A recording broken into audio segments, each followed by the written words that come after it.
My usual process for making these videos is that I'll literally go on Netflix or I'll go on movie review websites and I'll pick a genre and I'll try to find good films within that genre. So I've been watching movies like Scarface, Carlito's Way, and I want to talk to you guys about one film that I'm surprised a lot of people don't know about, and it's one of my top 5 favorite films of all time, and that's Road to Perdition. And what it does is it's one of the most cinematic films I've ever seen. It's well directed, it has an amazing all-star cast, and it really pushes the boundaries of what could be a crime genre film. It's amazing to me. I'm Mookie Castro, and this is Talking Shots.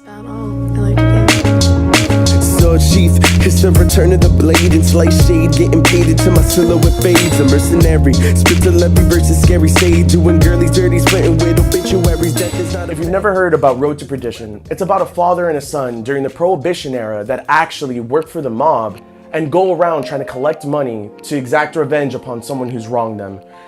It is one of the most in-depth films I've ever seen and speaks about so many great themes. But let me get to the cast first. It's all-star fucking cast.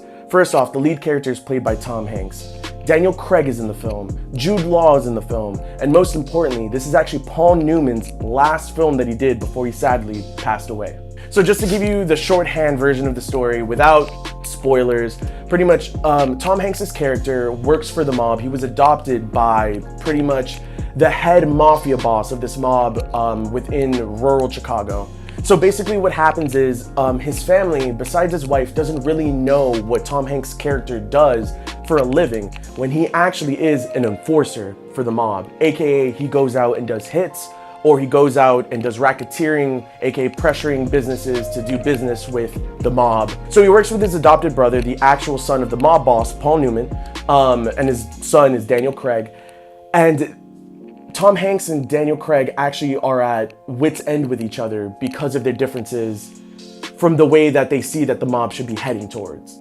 This ends up creating a huge rift that ends up catalyzing the rest of the story and sets things into motion, which pretty much leads to Tom Hanks and his son leaving Chicago and then going on numerous amounts of bank heists to try to get back at the mob and trying to get revenge on his brother because of what he did, which I'm not trying to spoil. So one of the best things about this film is it is so good at pushing these themes in front of you where it's easily able to pick up as well as interpret on your own. One of the most important being father-son relationships within this film, which I know for a lot of people ends up being a little hard to talk about, but this movie does it in such a good way where it shows you every single different type of father-son relationship. From Tom Hanks' character to his own son, where Tom Hanks doesn't want his son to become like him and he wants to keep him innocent and never have blood on his hands, to the relationship that Paul Newman's character has with both of his sons, be it his real son or his adoptive son, because he has 2 completely different relationships. One of them with his real son, he'll do anything to protect him, but he understands where his son does wrong.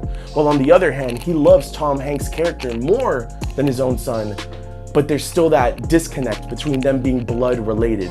And those are the type of relationships that they explore throughout the film. The most interesting, in my opinion, being between Tom Hanks and his son, because in the beginning of the film, you realize they don't know shit about each other until they go on this great journey where you explore the depth of what the relationship could have been if they had never been put in that situation.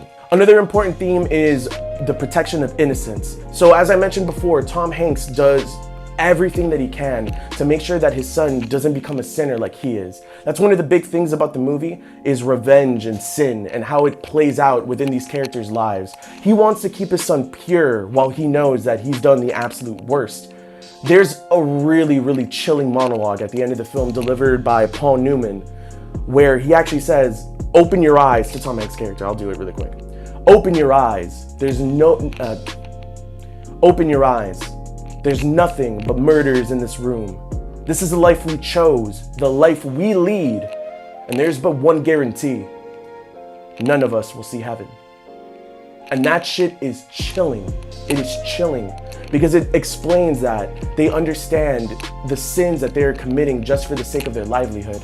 But Tom Hanks wants to keep his son away from that lifestyle and let him be pure, let him be everything that Tom Hanks cannot be.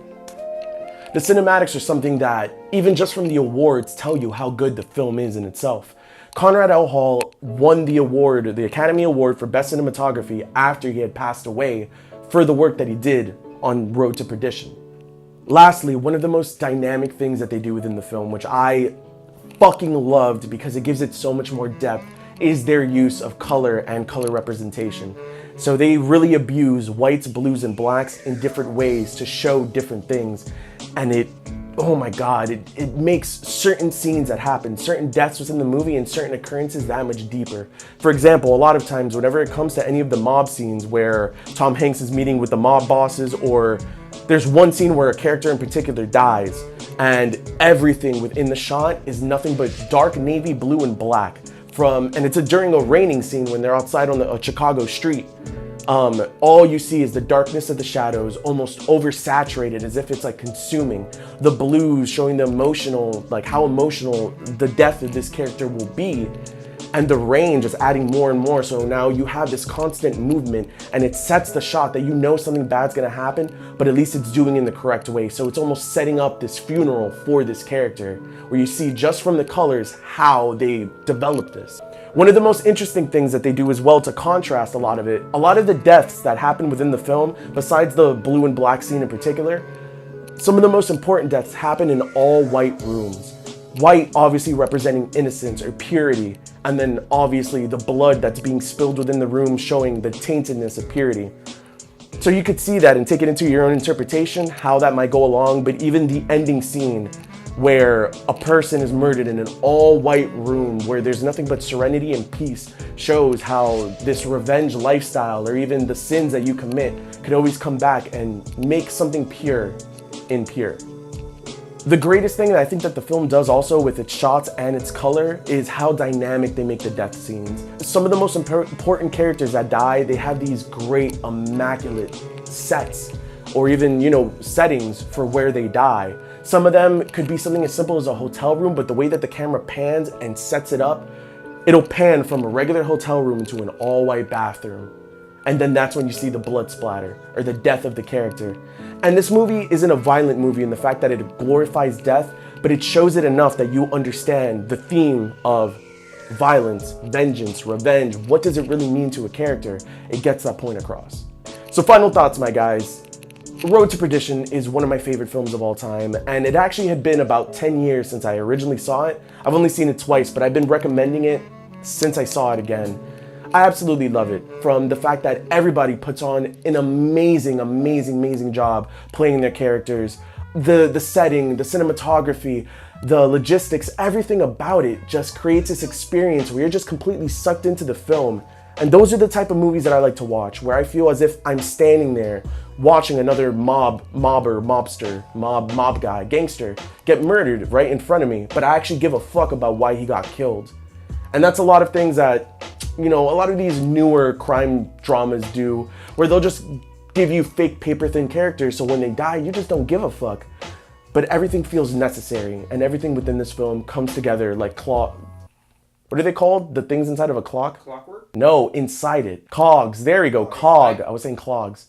You say clogs? So the different aspects of the film come together like gears and cogs within a watch. And this is definitely something, and pun intended, that you should watch.